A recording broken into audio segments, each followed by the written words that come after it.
Hello, everyone. I'm Ronna Berger. I know most of you, or many of you. I'm the director of the Judeo-Christian Studies lecture series and the Religious Studies minor at Tulane. I am delighted to welcome tonight's guest speaker, Professor Paul Cantor. He is the Clifton Waller Barrett Professor in the English Department at the University of Virginia. Professor Cantor has also taught as a visiting professor at Harvard, and he's served on the National Council on Humanities and numerous other positions. So Paul Cantor received his BA and PhD at Harvard, combining, among other things, his study of English with political philosophy in the Department of Government. His doctoral dissertation became his first book, Shakespeare's Rome, Republic, and Empire. Approaching Shakespeare as a political thinker, he examined in the Roman plays the way the political context of a particular regime shapes the possibilities of human life. Some of us now are studying the regime analysis in Aristotle's Politics, and it's fascinating to me to see what Cantor does with Shakespeare in this regard. His next book, Creature and Creator, Myth-Making and English Romanticism, starts with Rousseau on the state of nature and goes on to analyze the creation myth in Blake, the Shelleys, Byron, and Keats. Cantor has returned to his original territory with a mature perspective in his recent work, Shakespeare's Roman Trilogy, The Twilight of the Ancient World. He traces here through the Roman plays Shakespeare's representation of the end of the ancient city with its own particular conception of civic virtue and the emergence of cosmopolitan empire, which of course brings with it the rise of Christianity. And really interesting, he finds fellow travelers on this path in Machiavelli and Nietzsche. So I think it's a very original and interesting work. Cantor's impressive corpus includes a book on Hamlet, articles on so many of Shakespeare's plays, along with other great works of our tradition. His particular profile, though, involves what I think is a rare accomplishment for a distinguished academic. Now, many of us casually remark, you hear me sometimes in class, on the significance of some works of popular culture in passing. But Cantor has provided powerful examples. In Pop Culture, his book called Pop Culture and the Age of Globalization, he probes popular television programs, maybe going back behind when you guys were even born, some of you, but back to the 1960s, our epic. I think The Simpsons is in there, X-Files, and several others, to just consider the evolution of America's self-image since that period of time. The title of his recent book speaks for itself: Pop Culture and the Dark Side of the American Dream, Con Men, Gangsters, Drug Lords, and Zombies. But what really is remarkable, with Shakespearean models of the tragic hero in mind, without straining it, but sort of guided by Shakespeare's models of the tragic hero, he reaches a deep understanding of figures such as Vito and Michael Corleone from The Godfather. Those are the only ones I know. Walter White from Breaking Bad. I think that's what has made the book very famous. Yeah. I was particularly intrigued hearing several interviews with Professor Cantor that brought up issues of religion and politics in Shakespeare's plays, and in particular, Shakespeare's use of the Bible. So I'm excited to hear his reflections tonight on Henry V and its echoes of the biblical conception of kingship. By the way, we're about to get to kingship also in Aristotle's Politics, so everything has come together very nicely. Please join me in welcoming Professor Paul Cantor.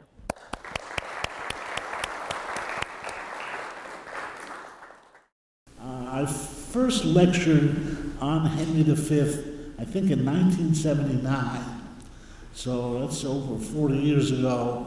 And as a good academic, I kept giving the same lecture on Henry V year after year, until even I was slightly bored with it. But it happened, I was invited just last December by Yeshiva University in New York to talk about Henry V, and I thought, well, I'll try a new angle. They wanted me to talk about Henry V in the Bible, so I said, well, that shouldn't be too difficult.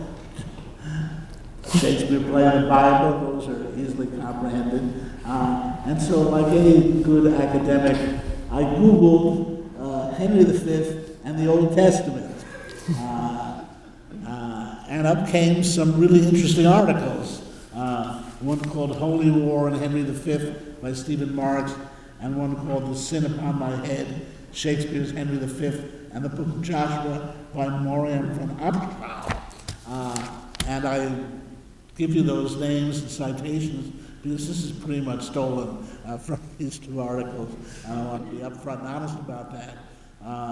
But these articles were really helpful, and they confirmed my suspicion that the Bible features very prominently in this play. And let me begin with one very concrete example that I think can open up this subject for us.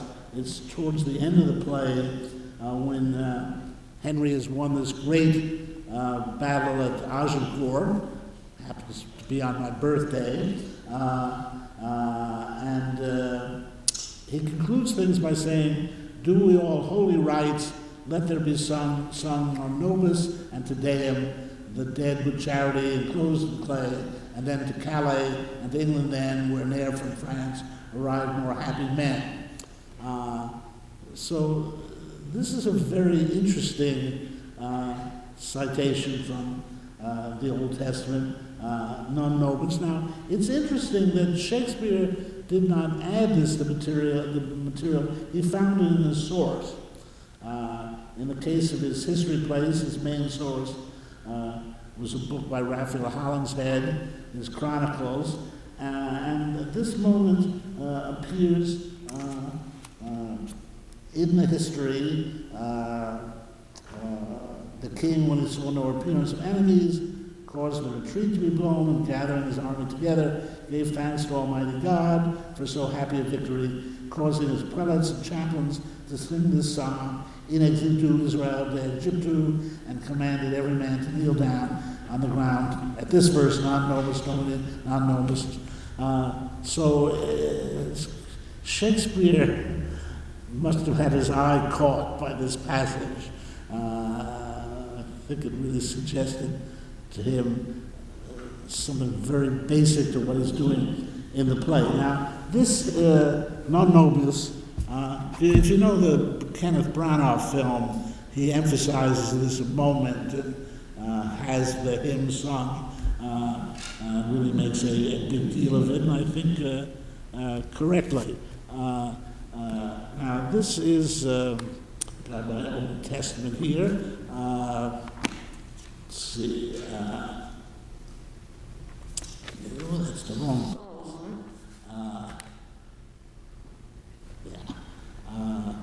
It is one of the Psalms, and in fact is Psalm 115. And it's the one that begins, and this is where non nobis comes from, for the Latin fans. Not unto us, O Lord, not unto us, but unto thy name give glory, for thy mercy and for thy true sake. Wherefore should the heathen say, where is now their God? But our God is in the heavens, he hath done whatsoever he hath pleased. Their idols are silver and gold. And this is a triumphant hymn to God, who has led the Israelites out of Egypt. And indeed, as Hollinshead quotes, Psalm 115 is preceded by Psalm 114, which is when Israel went out of Egypt, the house of Jacob from a people of strange language, Judah was the sanctuary, and Israel his dominion. The sea saw it and fled, Jordan was driven back. And this is about Moses leading the Hebrews out of Egypt, and this, of course, is the great act of divine intervention in human life, and the great thing that the Jews will always owe to God for liberating them from their slavery in Egypt. And so it's fascinating. You can see so much here of what Shakespeare is doing with Henry V. He is modeling Henry V on Moses.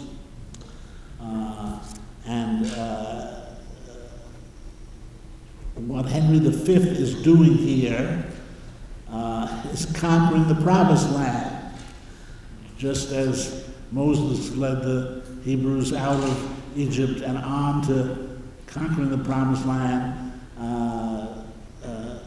Shakespeare has Henry V associate this with Moses' great achievement. It's what's going to make Henry V one of the greatest of the English kings. He's won this great victory over the ancestral enemy of the English, the French, and it looks as if he's conquered this territory. He's going to marry a daughter of the King of France and unite the kingdoms. And shows the scale of Henry's achievement in Shakespeare's view, that he would associate it with such a great man as Moses. Moreover, the thrust of the very words non nobis is, we didn't do it, God did it. And that's, of course, the profound sense of the Hebrews looking back at this moment. And it's very interesting to see that Henry doesn't claim victory for himself. It would be very easy, one would say tempting, for him to claim this victory. He has led the British army against great odds, superior numbers of the French, to this enormous victory at Agincourt. And yet, basically here Henry is saying, I didn't do it. We didn't do it. God did this. And that really is an indication of what is going on in this play, that Henry is claiming to have won a holy war, a war in God's name, where the victory depended upon God intervening on the side of Henry and the British. And indeed, Henry very much presents it as a miracle at the end of the play. And he keeps emphasizing things like, oh God, thy arm was here. One of the oddest things of his presentation is towards the end of Act 4, Scene 8. They're adding up the numbers, and thousands of French were killed and only 25 British were killed. Probably it's not accurate, but it was a huge victory. And so that's when Henry says, oh God, thy arm was here. And not to us, but to thy arm alone ascribe we all, when without stratagem, but in plain shock and even plain of battle, whoever known so great little loss on one part and the other, take it God, for it is none but thine. And Exodus says, 'tis wonderful. So this was a miracle. Now, what's particularly strange in that speech are the words without stratagem. Because Henry won this battle by a famous stratagem. And if you've seen, for example, the Branagh movie, it's shown in that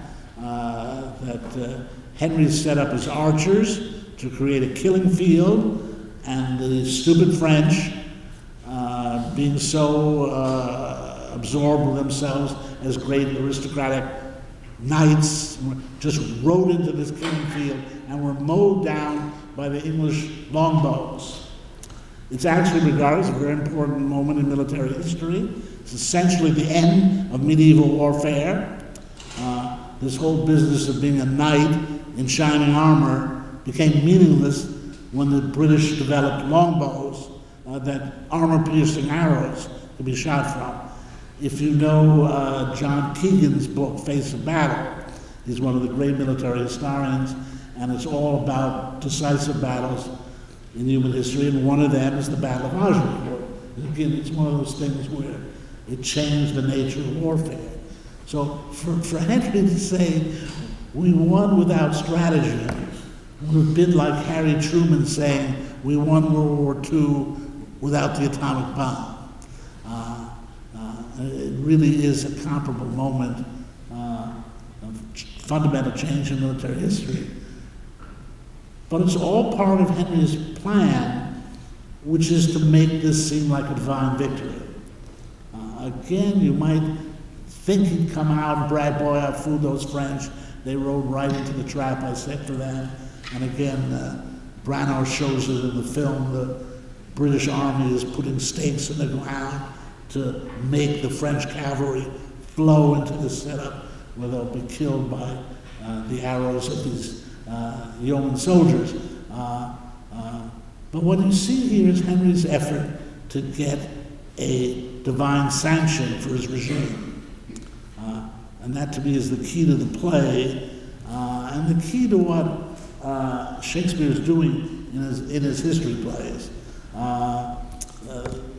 This play is part of what's known as the second tetralogy of Shakespeare's history plays, Richard II, the two parts of Henry IV and Henry V, and in a way is a culmination of action shown in those four plays. In many ways, Shakespeare's effort to give a picture of what a good king is like, and that means above all, we are an effective commander in warfare.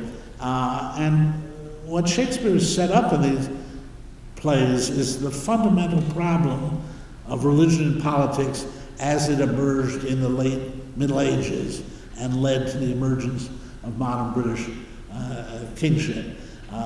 This sequence begins with the play Richard II, and in some ways Richard II is the last of the medieval monarchs in Shakespeare's view. He has a tremendous sense of himself as God's anointed king, doesn't think anybody can touch him because he is God's anointed king, neglects military considerations, wastes his tax money on people like Geoffrey Chaucer and all these poets, and the beautiful art of his age, when he should have been preparing his army. He's overthrown by Henry V's father, Henry Bolingbroke, who became Henry IV. And there's no question in the way Shakespeare presents it that Richard II is a weak king. His armies desert him. Pretty much none of his nobles have a good word for him. And when he meets this Henry Bolingbroke, who's a very effective soldier, tries to take his lands away from him in a very suspicious move, Bolingbroke stands up to him, and within no time he's deposed Richard, and then has him murdered. This is a step towards modern kingship, in the sense that Richard relied too much on this divine aid which he keeps predicting but never comes, especially when he's challenged by a usurper. But the problem that Shakespeare shows is that Henry IV pays a great price for having usurped the monarchy. Namely, he has opened up the door. He's shown that you can kill a king and nothing happens to you. A lightning bolt doesn't come because you killed the divinely anointed monarch. So the Henry IV plays show a sequence of rebellions against Henry IV and attempts by other usurpers and people who have a better claim to the throne than Henry IV does. And essentially, in a way you could say that Henry IV has killed the goose that lays the golden egg. He's killed the golden egg of divine aura. That the king seemed to be a sacred person.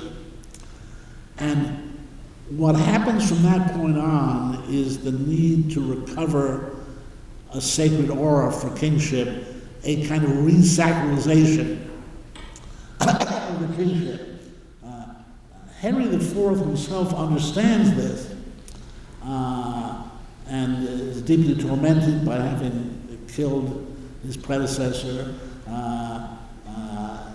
It's of Henry IV that the famous line, "Uneasy is the head that wears the crown."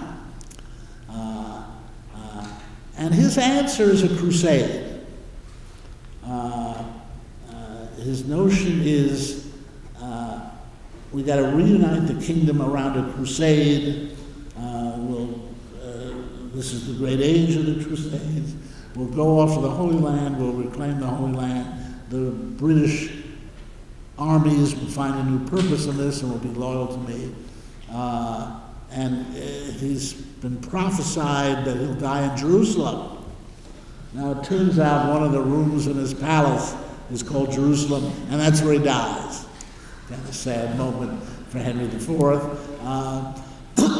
But essentially he fails in this quest. And it is the genius of Henry V that he sees, let's conquer France. The Holy Land is a long distance away. We have lots of possessions in France. Remember, this is post-Norman conquest. The British and French royal lines merged when Normandy brought about the Norman conquest in 1066. And so Henry has very legitimate claims to the French throne, and much of the first act deals with that. But this is Henry's idea, that he will unite the kingdom, that the whole problem has been that the English are turned against each other. But if they could unite against the French enemy, then England could be restored. This is among some of these low-life characters in the play. One says, they're fighting amongst each other. "Shall I make you two friends? We must to France together. Why the devil should we keep knives to cut one another's throats?" And that's the idea. We English shouldn't be fighting each other. We should get together and fight the French. At another point in the play, one of the characters says, "Be friends, you English fools, be friends. We have French quarrels enough, if you could tell how to reckon." Again, this is Henry's the fifth strategy. His father had told him in his dying instructions, busy their giddy minds with foreign quarrels. And so that's the purpose behind this war in France. I mean, it's nice to win France, a pretty country, and they got a lot of good wine, and there's immediate reasons for doing it, but it's this larger project of reuniting England and reuniting England under a sacred monarch who now has a divine sanction for what he's done. And again, that's why Henry wants to emphasize the divine nature of the victory. Again, you would think a monarch would brag, "I did it.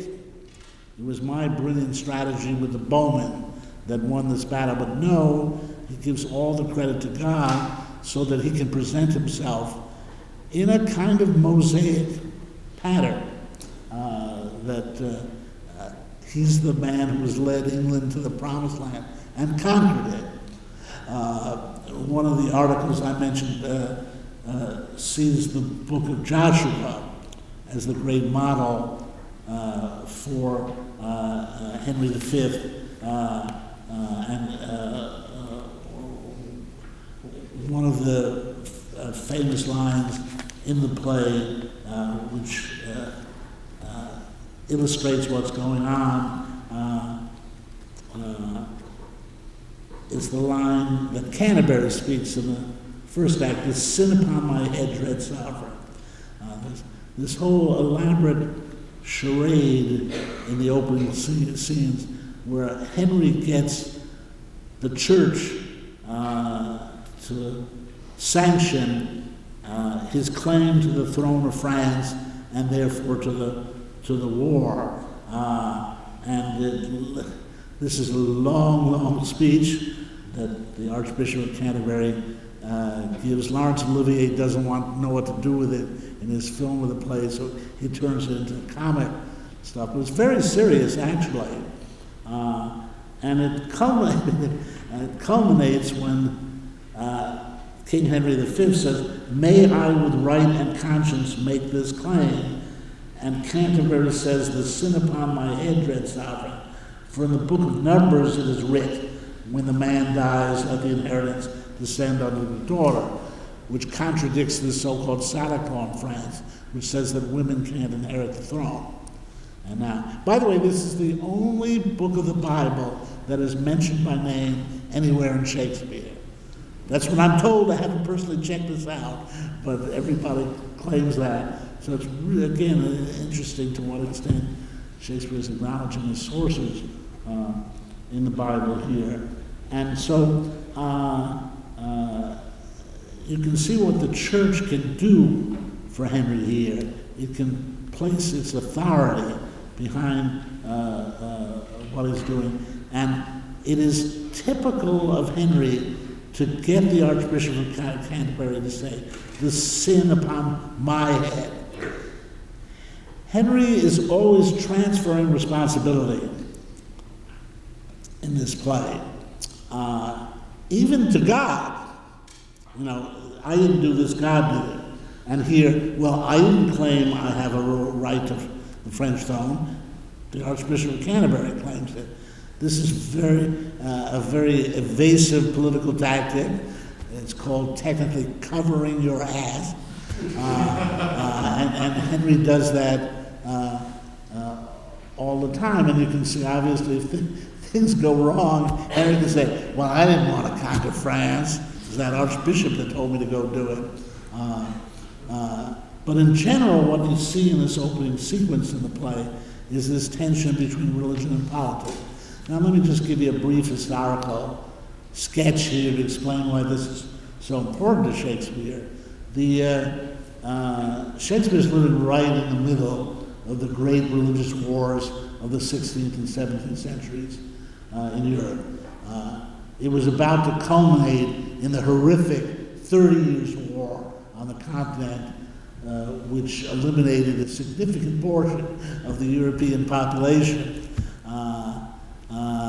And it really is the sequence of events that led to what we call separation of church and state in our government. You can trace direct lines back late in the 17th century to John Locke, but to several thinkers in Shakespeare's day who were already proposing we've got to take religion out of politics.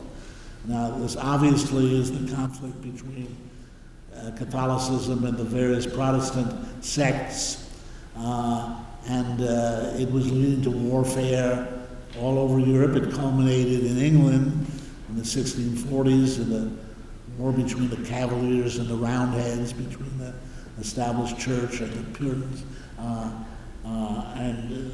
These wars were unusually brutal because people thought their souls were at stake. They were willing to risk their bodies because they thought their eternal salvation was at stake. I think Shakespeare, in his consideration of politics, and especially the English kingship, definitely saw this as the central issue that had to be solved in the way that eventually it was, and that we see very much in the founding of the United States and the importance of the separation of church and state in our history. The problem the English are facing up to this point is the independence of the Catholic Church, that it is not subject to British law. It is a foreign power in the sense that it's linked to the Vatican in Italy, And generally speaking, you get very negative portraits of Catholics in Shakespeare's plays. These, even in this play, I almost fell over the first time I read this opening scene. I could not believe the venality of these Catholic bishops and archbishops. They sounded like lobbyists for exile. And they said, there's a bill against us in Parliament. We got to kill the bill. We'll raise more money for King Henry than he's ever seen before. That will kill the bill. And it shows Shakespeare's vision here of how politicized the Catholic Church was. And what he's showing here is that Henry is dealing with this problem. Earlier king, particularly Richard II, were not capable of this. In the history plays, often bishops lead rebellions against the sitting king. It is what Shakespeare sees as dividing politics in the late Middle Ages, and the emergence of the modern world depends upon the sovereign, the British sovereign, becoming sovereign over the church. Now, this is exactly what had happened in Shakespeare's lifetime when Henry VIII broke with the Catholic Church and created the Church of England.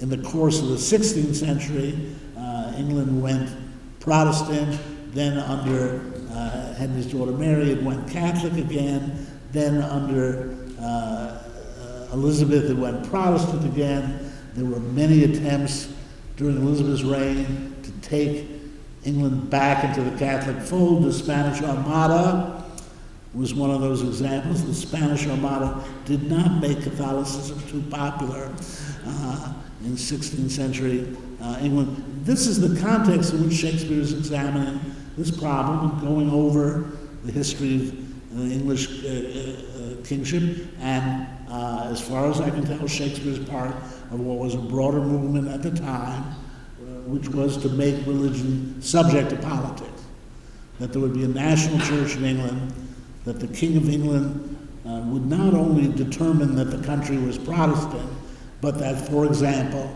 he would appoint the bishops and the archbishops. This was a major break with Rome and with the Catholic Church. And again, given how powerful these bishops and archbishops were, that the choice of them lay in the hands of a foreigner was very upsetting to many of the English. And what's interesting is Shakespeare writes this play very much in retrospect, knowing what had happened basically in his own lifetime. And what you see outlined in Henry's strategy here is what Henry V's strategy here is what became Henry VIII's strategy, namely to nationalize the church, to seize its lands. The Catholic Church at this point, was, I believe, the largest landowner in England. If only the king may have had more land, but I don't think he did. The church kept getting donations. People, when they died, would will their land to the Catholic Church in return for prayers that would get them out of purgatory. As the churchmen themselves outlined at the beginning, Henry's going to seize this land as much as would maintain to the king's honor full 15 earls and 1,500 knights, 6,200 good esquires, and so on. This, in fact, is what Henry VIII did when he created the Church of England. He seized all the Catholic Church's lands, including the monasteries and the nunneries, and used them to endow a new aristocracy. He would take his tailor and make him the Earl of Surrey or something, give him this land so he could be a good aristocrat. And it was the famous two birds with one stone strategy. He took away the power of the Catholic Church by taking away its land, and he created a new aristocracy that was directly loyal to him, because what they had was given to them by Henry VIII. And that policy is proposed here, but forestalled by the church buying off Henry, and above all giving him what he wants, namely sanction to pursue this war in France. So what I'm getting at here is I think Shakespeare got really interested in biblical kingship in this context, because after all, what the Old Testament offers is a kind of national church. Not quite, but there's an intimate relation between God and Israel, and that's his chosen people. And he leads them into battle, and they conquer in his name. And that would have looked intriguing to people in Shakespeare's day. It caught the eye of Machiavelli, for example. In chapter 6 of The Prince, among the great founders he cites, like Lycurgus, is Moses. And Machiavelli gives a pretty remarkable reading of Moses, that his people were enslaved and therefore disposed to follow someone, and that what he did was led them out of Egypt and kept them out 40 years so they'd lose their slavish habits and become attached to him. It's a really fascinating little political reading there, and that's in a way what I'm saying Shakespeare is doing here. He's using biblical figures as models for a modern king here. That what a modern king cannot tolerate anymore is split loyalty. And again, that something as deep as your spiritual loyalty would be to someone other than the king, like an archbishop, and especially to a pope who was Italian at the time. And so much of the Reformation, which was religious and based on religious principle, had this political aspect to it. In many ways, the modern nation state emerges in the 17th century, Treaty of Westphalia, which ended the 30 Years' War, by saying that a sovereign was entitled to determine the religion of his people. Now we've moved beyond that, but still a fundamental idea that a king would not be deposed by his subjects wanting to change their religion. And remember, in the various points in the Middle Ages, popes would excommunicate monarchs, which freed their subjects from their loyalty to them. This is a big subject in Dante's Divine Comedy as well. So what Shakespeare sees in these biblical kings and also in the prophets is a kind of really amazing political toughness. Now again, there are echoes of the book of Joshua in Henry V. This very phrase, "the sin upon my head," comes from the book of Joshua. Let me see if I can find that here. Yeah.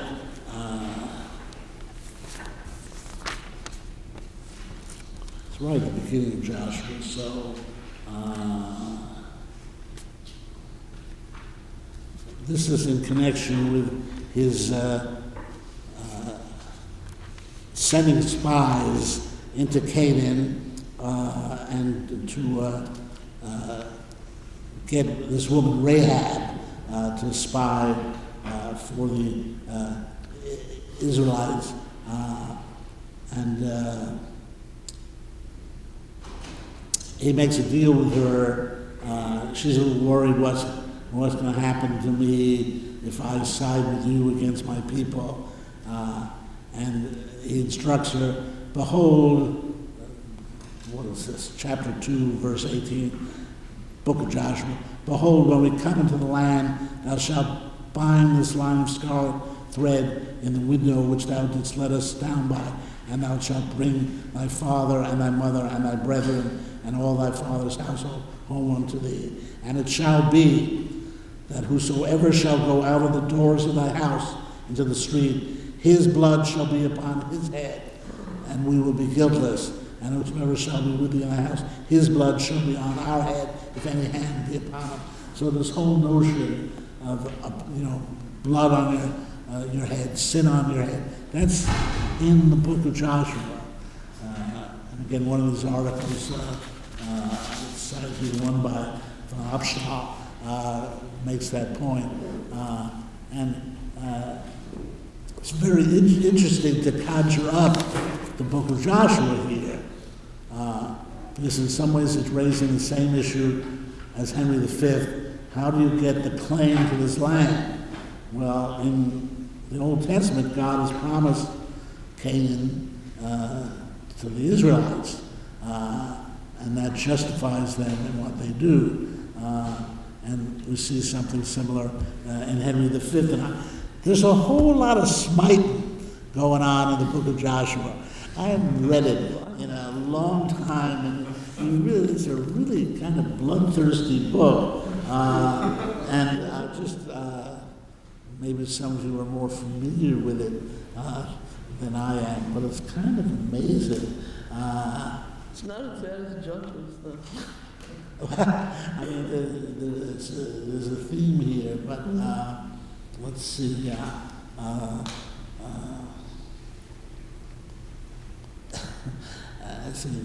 And it came to pass when they brought out those kings unto Joshua, that Joshua called for all the men of Israel and said unto the captains of the men of war which went with him, Come near, put your feet upon the necks of these kings. And they came near and put their feet upon the necks of them. And Joshua said unto them, Fear not, nor be dismayed, be strong and of good courage, for thus shall the Lord do to all your enemies against whom you fight. And afterward Joshua smote them, and slew them, and hanged them on 5 trees. And they were hanging them by the trees until the evening. And it goes on and on like this. Let's see. And Joshua at that time turned back and took Hazor and smote the king thereof with the sword. For Hazor before time was the head of all those kingdoms. And they smote all the souls that were therein with the edge of the sword, utterly destroying them. There was not any left to breathe, and he burnt Hazor with fire. And all the cities of those kings and all the kings of them did Joshua take and smote them with the edge of the sword, and he utterly destroyed them, as Moses, the servant of the Lord, commanded. You can see why someone like Machiavelli was attracted to the Old Testament. It's kind of tough-minded, Cesare Borgia stuff here, and maybe we forget how much smiting there is going on in the Old Testament. But I think Shakespeare was attracted to this warlike notion in the Bible of a people united under a leader, first a prophet, then a king. You realize, I mean, the idea of the British Empire is born during Shakespeare's lifetime.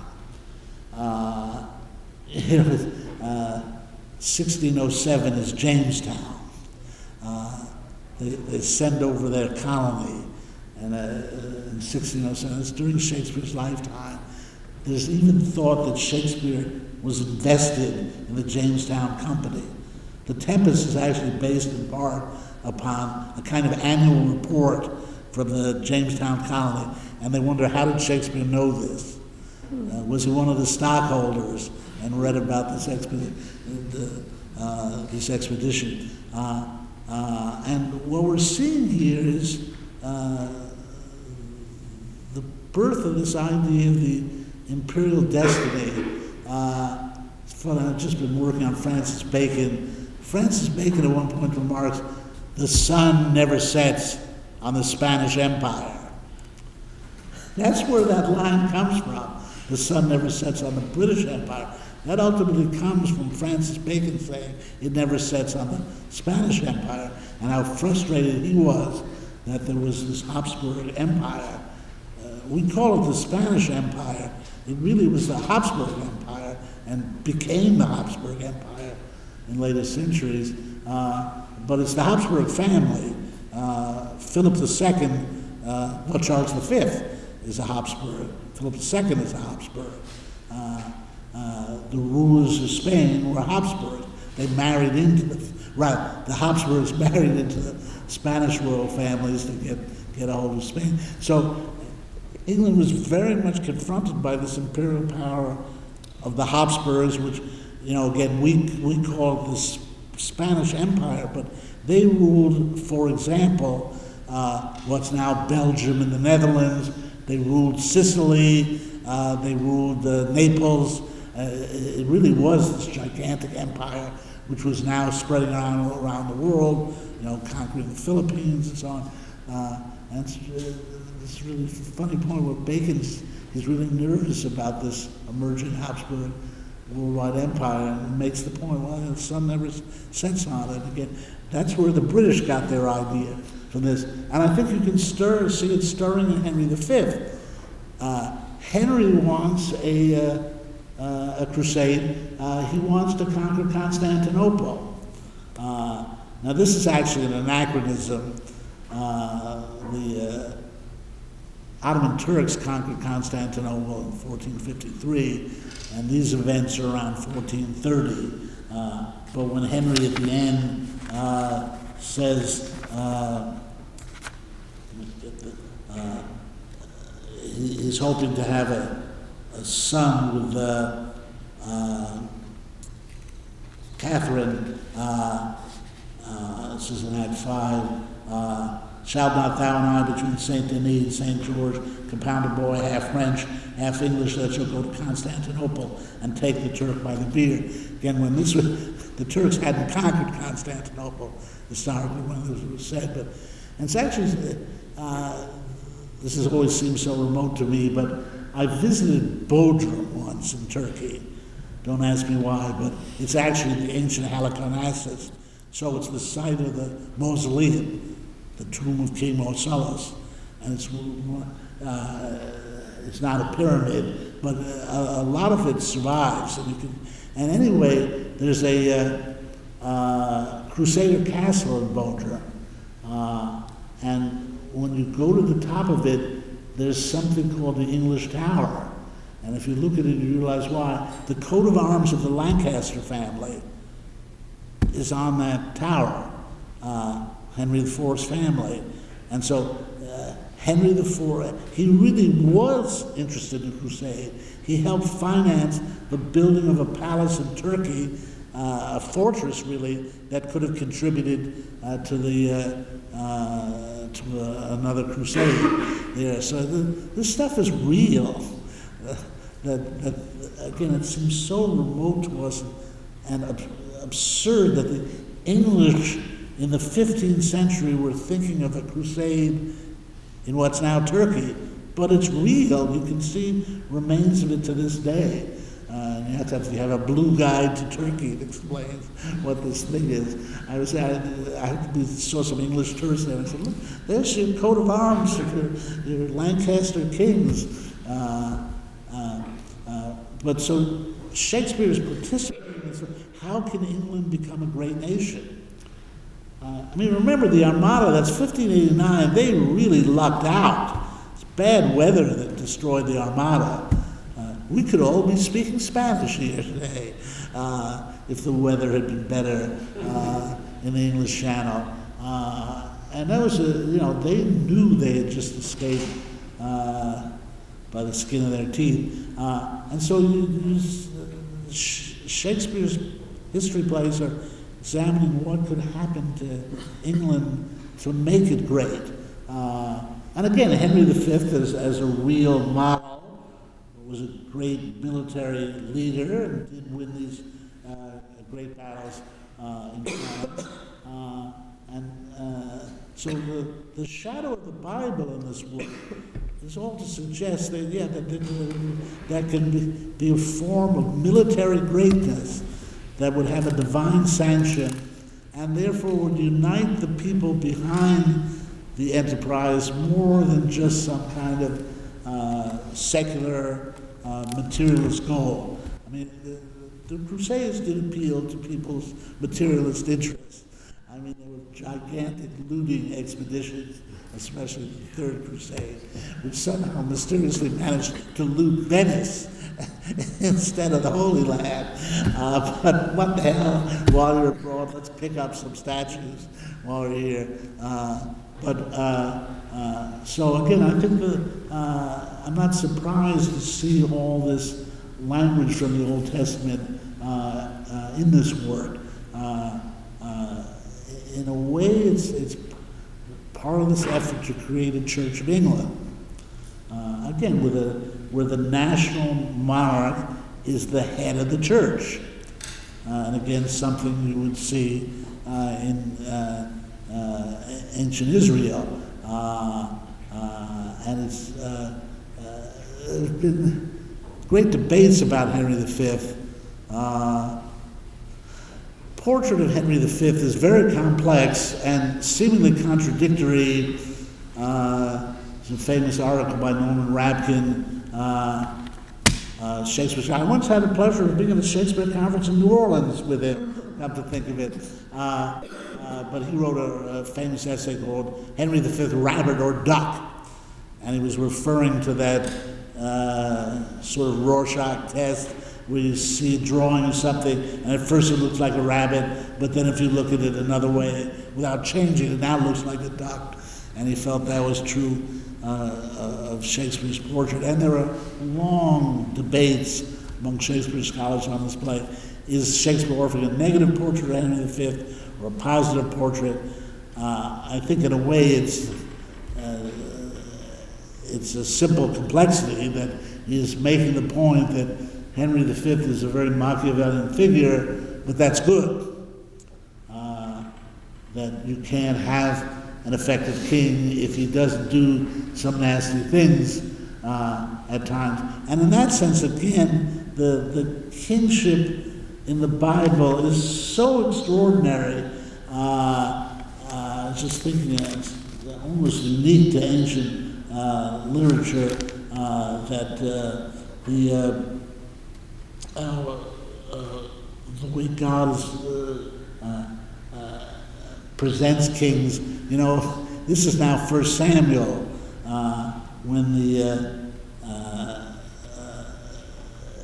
Israelites come to God. We want a king, and God's really annoyed at this, because he understands, being God, that this is a repudiation of him. That Israel has been ruled by prophets who are chosen by God and speak for him. And Samuel is very upset by what's happening. And this is in chapter 8.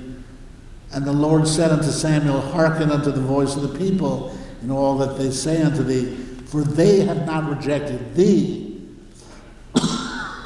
but they have rejected me, that I should not reign over them.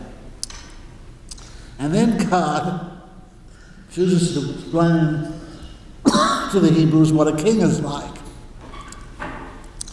And therefore hearken unto their voice, howbeit you protest solemnly unto them, and show them the manner of the king that they shall reign over him. And Samuel told all the words of the Lord unto the people and asked of him a king. And he said, this will be the manner of the king that shall reign over you.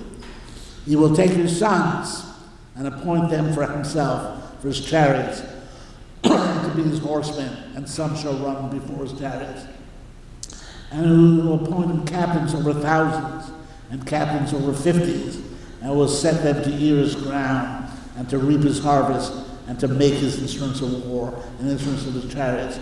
And he will take your daughters to be confectionaries, and to be cooks, and to be bakers, And it will take your fields and your vineyards and your olive yards, even the best of them, and give them to his servants. This is the first proleptic tax revolt in world history. You want a king? This is what kings are going to do to you.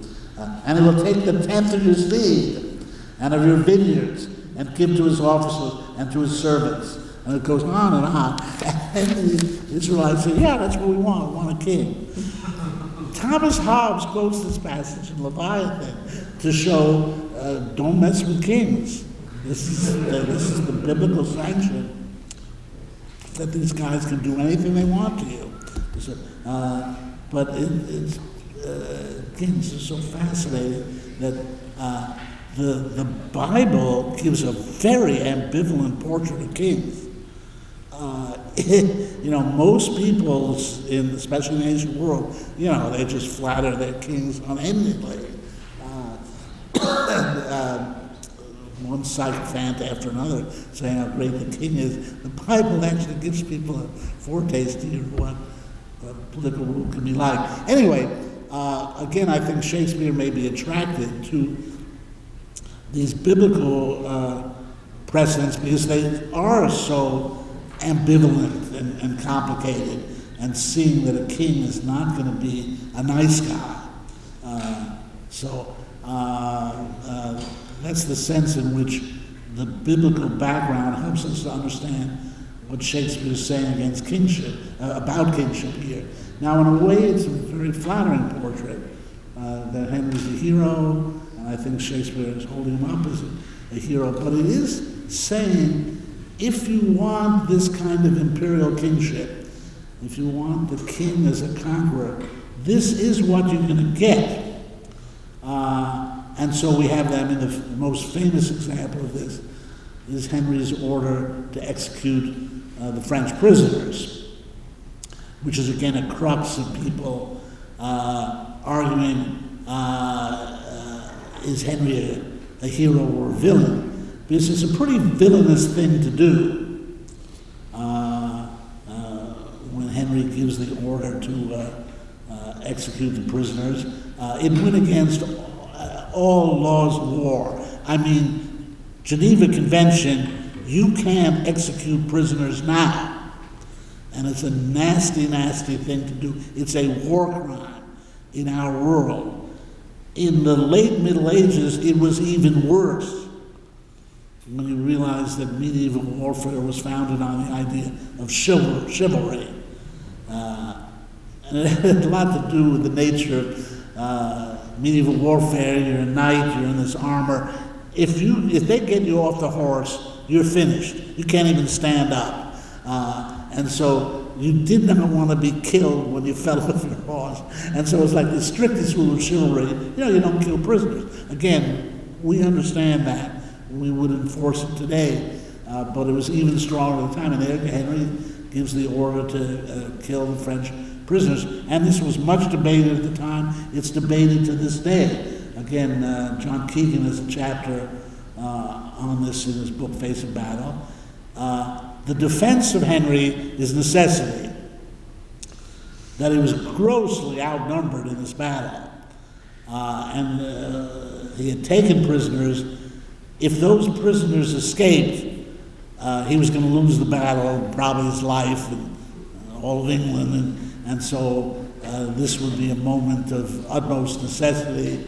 And it's very interesting that Henry does it and then tries to be quiet about it. If you read the play carefully, you'll see that he tries to present this as a reaction. He actually gives the order twice, once in this moment of necessity, and then he claims it was a response to the French committing a war crime, namely attacking the baggage train of the British and killing a bunch of boys. Henry's aware that what he's done is awful, but he wants to cover it over as best he can. Again, that's his typical pattern we've seen, always the sin upon someone else's head. I didn't give the order to attack the French prisoners spontaneously. I did it in reaction to what they did to my boys in the baggage train.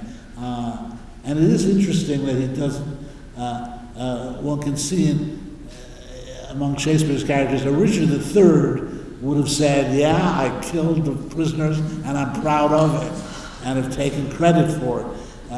Henry is very smart in the way he passes the buck and doesn't take responsibility for these things and kind of maintains an aura of piety and, quite frankly, morality, even when he's doing immoral things. And I think it's Shakespeare's own understanding of political necessity, that at times politics is a nasty area of human life, and at times you're going to have to do terrible things.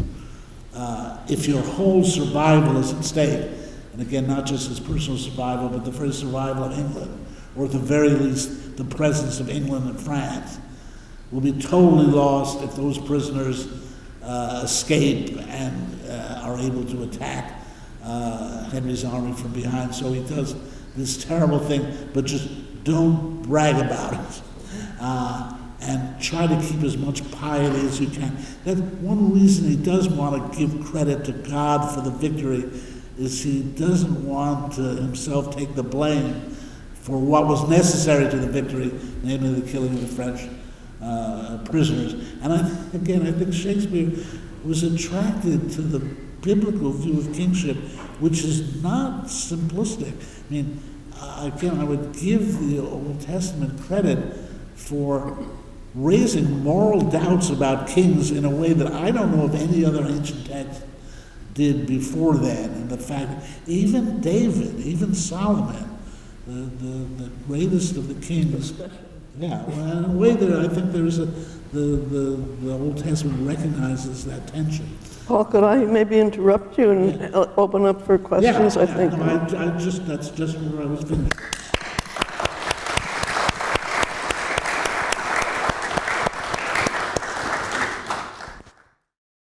It's interesting to me that I think Hobbes and Locke had opposite views of this issue that you're focused on, about the unification of the religious authority and the political power. Yes. And they both are looking at that 1 Samuel 8, they comment on that chapter, and the whole account of Moses, Joshua, and the priests.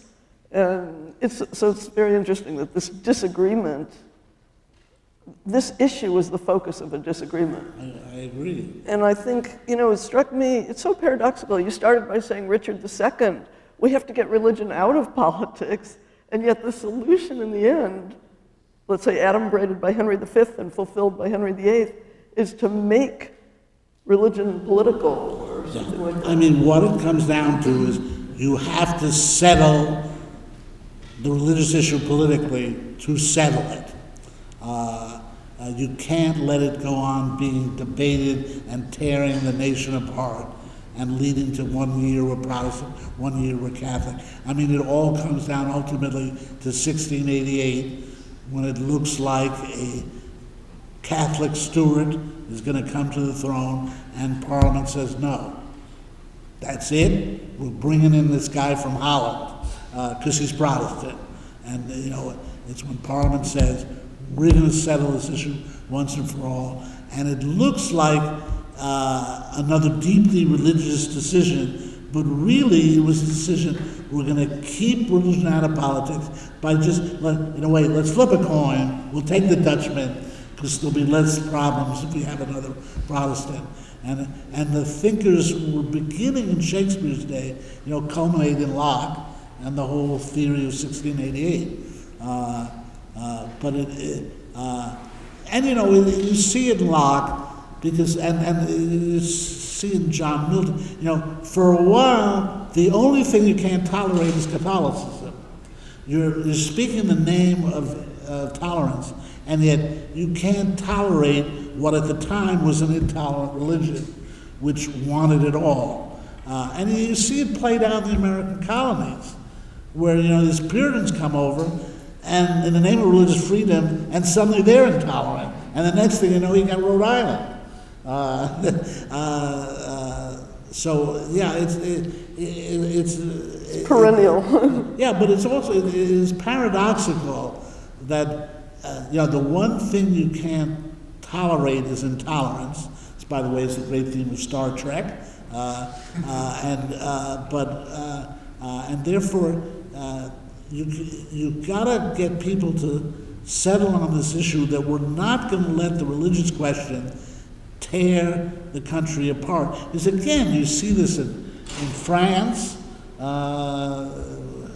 the 16th century, you see in England in the 17th century, and then the 30 Years' War was the last straw. It was so destructive.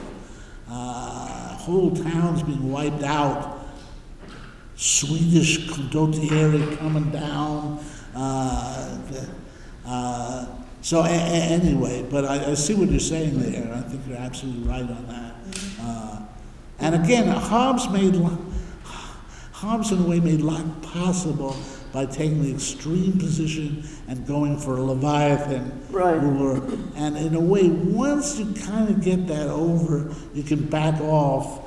So much of Locke is Hobbes got the job done. Now we can back off, and in the course of the 18th century, Catholics are emancipated in England. It was not possible. In the 17th century, you couldn't give Catholics the right to vote because they'd vote for Catholics. And so the notion, but in the 18th, as the apocalyptic threat recedes, the Stuart family dies out, and is defeated. The Battle of, Culloden, then you can, it becomes less urgent. Catholics couldn't hold office in 17th and 18th century England. But eventually that changed when there was no longer this existential threat that if they're given any power, they'll want to make the whole country Catholic.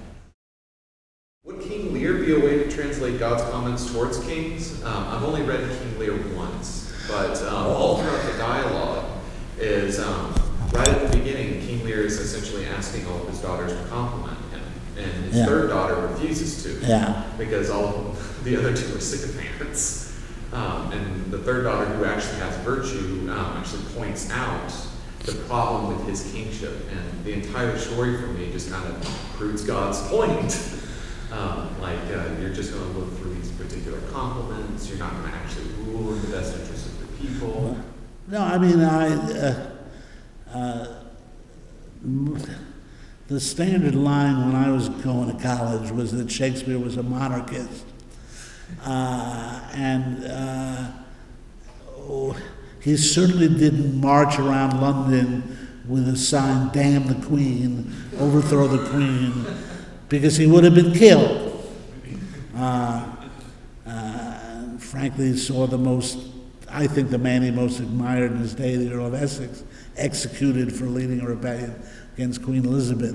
But I think he was, he saw the defects of monarchy. And that's what he portrays in the history plays. For example, monarchy one of the great political problems is succession. And monarchy seems to offer such a simple solution. In England, the eldest son of the monarch becomes the next monarch. Well, that didn't work out so well over the years, and it's particularly funny if you look at the Archbishop of Cantor's speech. He's trying to give us the direct line of succession that entitles Henry to the French crown. If you go through it, there are 3 usurpations in the account, which shows you how phony the direct line of succession is. And Shakespeare shows usurpations all the time. It's obviously what he shows in Richard II. And so monarchy's claim to fame is phony. The succession does not solve the problem of succession. So I think he had very deep doubts about monarchy as a principle.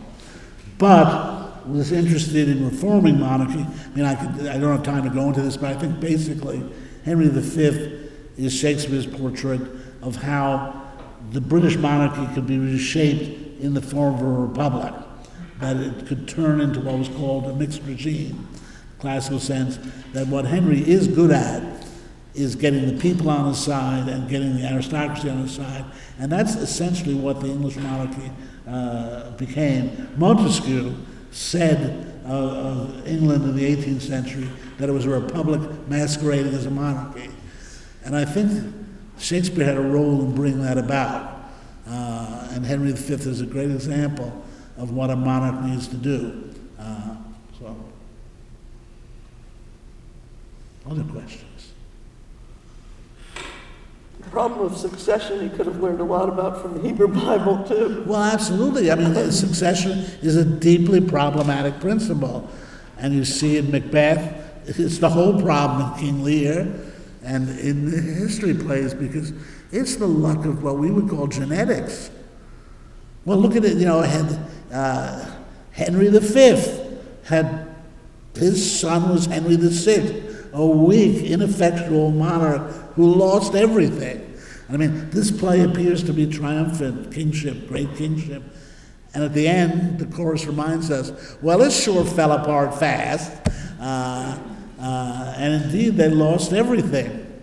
Because of that sweet Catherine, who turned out to be a witch, especially in Shakespeare's Henry VI plays. But Henry V may be as good as you can get as a king, but what's his son going to be like? And the answer is not a very good monarch.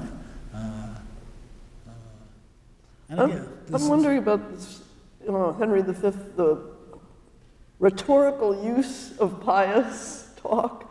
Is it just rhetorical, manipulative, and controlling, or is there any possible belief? Does Shakespeare show at all that Henry V might have seen himself as divinely destined for this role? And by the way, what's in the back of my mind is I see more than Moses. I see so much of King David from the Old Testament in this portrait of Henry V. The use of pious talk, but very strategic. It's so difficult. We have that one soliloquy where you would think his innermost thoughts would come out. It begins, "O God of battles," which again is a New Testament phrase. It's Lord of hosts. Lord of hosts. It's the same phrase that appears as Lord of hosts in the Old Testament. And then by the end of that speech, he's asking God to forget morality. And it's just astonishing. He says, forget about that stuff when my father killed Richard. Oh yeah, is that the speech though? Is he still not feeling, he doesn't feel guilt at all about, or concern about the regicide? Yeah, but it's very interesting because it compares in very interesting ways with Claudius' soliloquy in Hamlet, where Claudius says, "Oh, my soul is rank," and then he himself says at the end, "I'm still king. I'm possessed of all this stuff. I'm a total hypocrite." Nothing is happening. Yeah, and Henry's speech is the same. I've set up these chantries. We're singing hymns. I've reinterred his body, but I'm still possessed of the fruits of the crime. It's a weird speech when it then says that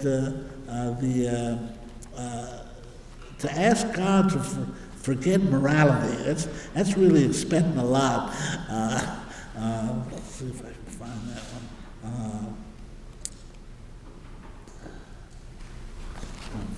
Well, we don't have time for that, but anyway. Other questions? The question is, Henry does not follow what emerged as the British imperial strategy, which was sea power. And it's interesting. I don't know what to say on that. I mean, the ending really suggests the fruitlessness of this. And Shakespeare, a lot of this is counterpointed with Shakespeare's study of ancient Rome. And, there's even the talk in this play, this character Fluellen, who keeps raising these Roman precedents. But Shakespeare, I think, was equivocal about Rome's greatness. He certainly sensed Rome's greatness. I mean, the greatest power hitherto in the world, and yet he shows Rome failing ultimately. Its republic devolves into an empire, and certainly there's a strong sense I think particularly in Antony and Cleopatra, that the very existence of Rome's imperial possessions has corrupted the Roman Republic and destroyed it. That's what my book, Shakespeare's Roman Trilogy, is about. So, I mean, in some ways you see Shakespeare in this play and elsewhere celebrating British national power with a sense that it's going to be projected outward. And yet I see these other signs that he was very worried about imperial power and how corrupting it is to a good regime. So I really don't know what the answer. Which he would have learned from his Roman history. Yes, exactly. And there's so much Roman background to this play because in some ways the hope here is that a British monarch might create a mixed regime in England if, as Henry V does, he got to know his people. And that's so important in the Henry IV plays when Henry V is Prince Hal. And if he gave the nobles a decent share in the regime, that's the problem that Shakespeare poses in Richard II and leading to Henry IV, that the nobles have to side with Bolingbroke, Henry IV, to overthrow Richard II, and then they all feel gypped, that they didn't get anything for it, that they just traded one king for another. You know, Henry V understands that we have to give the nobles stuff for conquering France, and lets them participate in it and get the benefit of it. It's a very interesting question, I think, to what extent Shakespeare helped shape the British sense of their own regime. And I think it's more than we realize. There's a statue to one of the Bourgoignes, not the American Revolution in London, where they quote, there's a quote from Coriolanus on it, how young he served his country.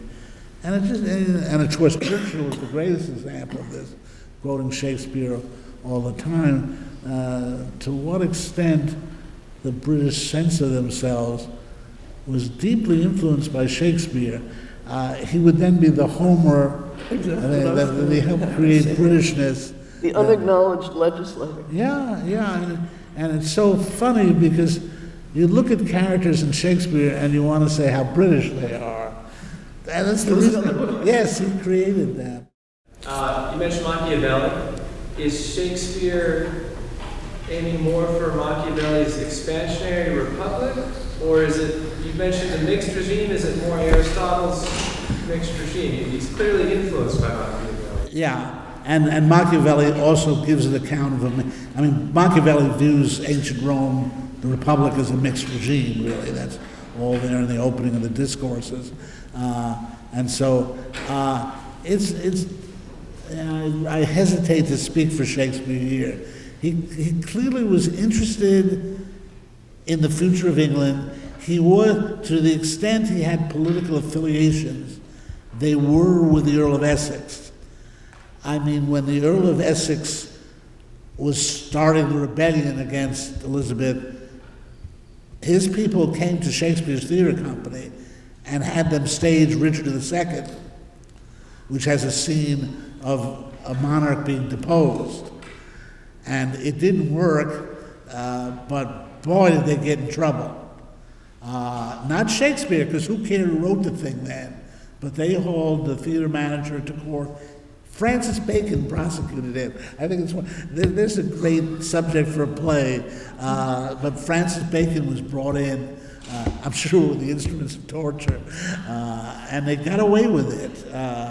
And you know, Shakespeare's dear friend, the Earl of Southampton, who's probably the young man of the sonnets, he was involved in that, and he was kind of disgraced. He was not executed though, whereas Essex was. So, and you know, the Essex was part of what I'd call the militant Protestants in Elizabeth's court, who wanted to take it to the Catholics. Essex led this famous raid on Cadiz on the Spanish coast. Again, the Armada was such a dominating idea. Their idea was, we can't fight a passive war. We got to take it to the Spanish. The answer to that turned out to be Francis Drake and the piracy.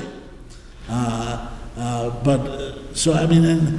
I can't tell you what Shakespeare's view of piracy was, but he would have known all this stuff, because again, there's no evidence that he met Essex, but he certainly knew Southampton, who was number 2 in the Essex circle.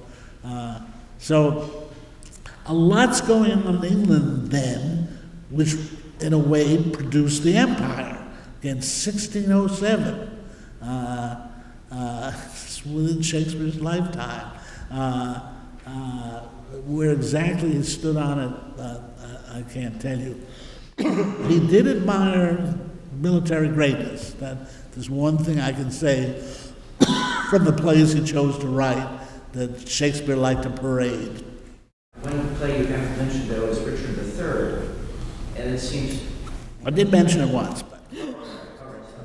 I mean, he's the worst king, isn't he? And this is appearing in this post-sacral or post-medieval age. So he is the worst kind of king possible. Is this something about the modern era that it concerns him? That the worst sort of king might emerge? Well, I mean, Richard is a tyrant. Is what? Is a tyrant. Yeah. And it's very much Shakespeare's effort to portray a tyrant. Obviously, in the original Greek sense, that is the tyrant as a usurper, but Shakespeare's point here, and then even more profoundly in Macbeth, is there's a reason why tyrants become tyrants. That a tyrant was originally a neutral word in Greece, that, it's Oedipus, a guy who comes to the throne by his own efforts. But the Greeks eventually learned that tyrants are evil people because they create insecurity. And I mean, you actually see in Bolingbroke's case, if you mess with succession and legitimacy, your own rule becomes insecure. And remember the famous thing that the Greeks saw, a tyrant always had bodyguards. Mercenary bodyguards. Yeah. But so, I do think that Shakespeare would distinguish Henry V from Richard III. As I said, this is what I did mention him. Richard III would have bragged about killing the prisoners. Well, I know clearly you would distinguish him. I'm just saying that is it Shakespeare's view that in a, let us say, more modern situation, such as in the time of Richard III, tyranny can arise that is worse than bad rule that occurred in the pre-modern. Well, I've hinted at that in my essay on Macbeth, that I think Shakespeare saw that the possibility of modern tyranny, which would be based on ideology, and that would be the worst form of tyranny. But I can only guess at that. One thing, there's not much on science and technology in Shakespeare. You would see it more in Bacon. The horror of modern tyranny is its links with science and technology, which makes it more destructive and more powerful and in a way enduring. Even Aristotle and Plato never contemplated Stalin or Mao, forms of tyranny that I think go far beyond anything the ancient world was capable of. But it is, in some ways, Shakespeare carries out Plato's program in the Republic to show that the tyrant is unhappy. And we forget You know, I used to illustrate in one of my courses by saying, you know, in Athens, a mother could say, my little boy has become tyrant. I'm so excited for him. He's such a good little tyrant. And, you know, that word, you know, people were asking, you know, is this the happy man? Xenophon's Yeah. here. Yeah. And I think first in Richard III, but then most profound in Macbeth, Shakespeare shows that the tyrant is profoundly unhappy because he's unnatural. And it's absolutely brilliant in Macbeth that he shows that the tyrant kills nature in the form of generation. He kills children, but also more generally, his whole view of nature is chaos. The tyrant seeks out chaos. And of course in Macbeth, nature comes back to kill Macbeth. All these things that appear to be unnatural are natural. The man not born of woman is just as cesarean section. And the moving forest is just, and it's really, Macbeth fundamentally revolts against nature. Crack nature's molds, all Germans spill at once. And I think Shakespeare, that the tyrant is profoundly unnatural. By the way, on your theme, I read an interesting paper once on Macbeth as King Saul. Real echoes, of course, the Witch of Endor and the night before the battle, yes. and Yes, absolutely. many scenes that are echoes of the Saul story. No, again, this work is new to me in that I had never. I mean, I'd worked out a full interpretation of Henry V without introducing this biblical element, but I think it adds a great deal to it, and reminds us, you know, of how wide-ranging Shakespeare's mind was. I guess he knew the Bible by heart. I'm guessing whatever the gene for language is, Shakespeare had 12 of them. And that there's all these questions, you know, did he know Italian? He appears to know. Well, he probably could have picked up Italian in 3 days. And so, incidentally, by the way, you should know that Shakespeare would not have used the King James Bible, which only came out in 1612. He probably used what's called the Geneva Bible. When you get these echoes in Shakespeare, the text is closest to the Geneva Bible. And again, people think the King James Bible is the first translation of the Bible in English. No, there's 100 years of biblical translation, and its evolution. The King James Bible takes stuff from the Geneva Bibles. It gets Wycliffe too, and the King James Bible is one hell of a piece of literature. It is, when you realize Shakespeare and the King James Bible shaped English, and they did a great job. Greatest language in the world, the English language.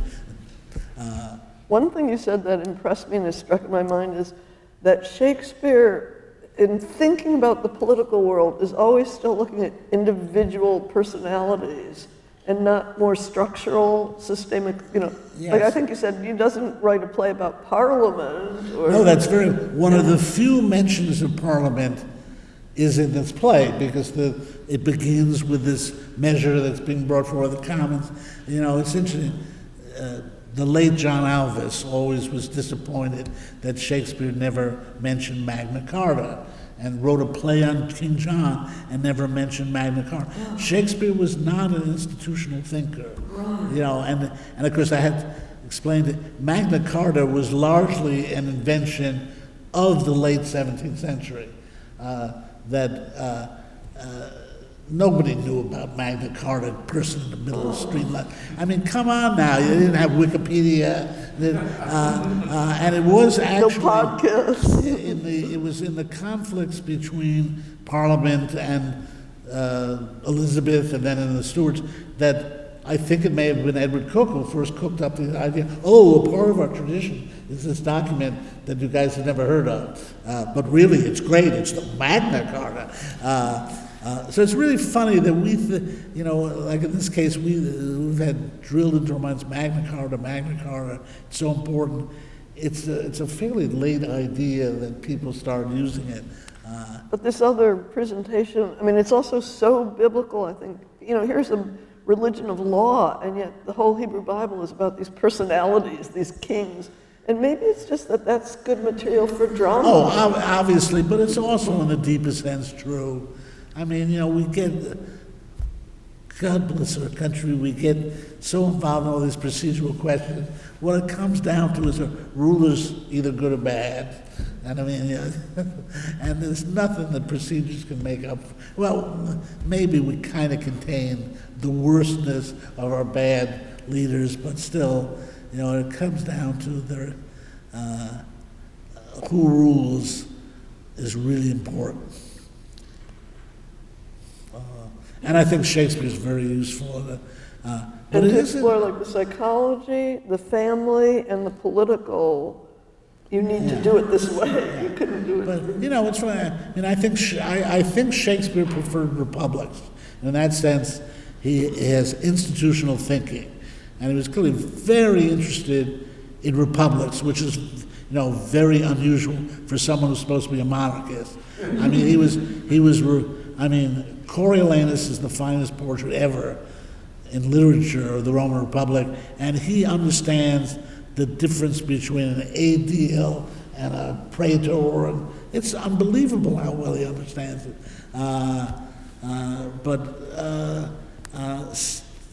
Still, even then, what it comes down to is who is Coriolanus, and then Julius Caesar, Brutus.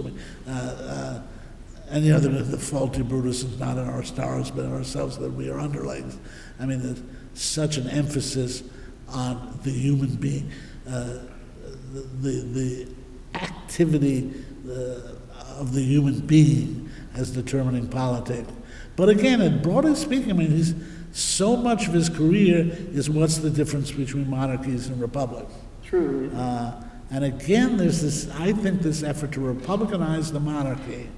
And it did happen, and that's why that course I took with Mansfield, Gov. Charles, was all about that. I mean, we started with the ancient Rome, the Polis and Greece, and then we did ancient Rome, and then we did 18th century British monarchy and Montesquieu, and it was so interesting to see.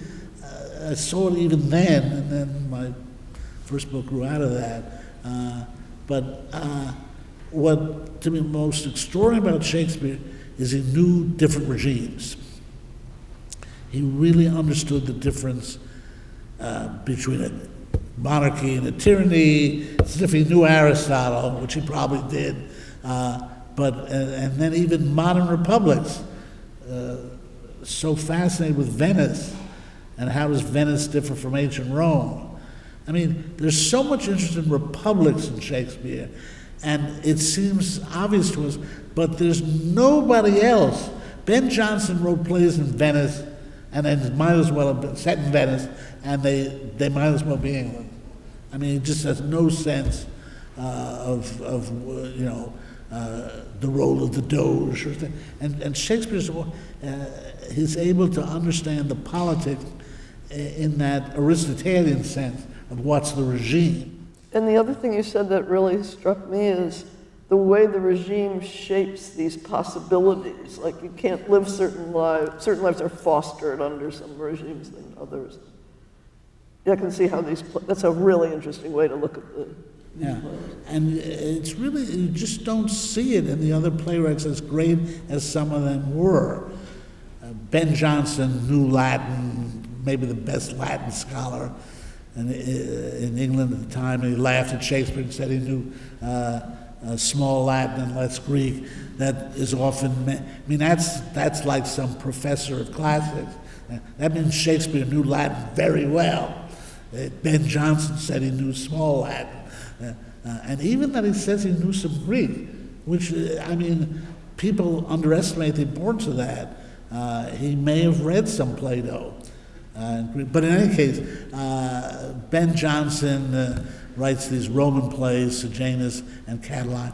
He has the margin with citations how this comes from Cicero. And the play is just dull and dead.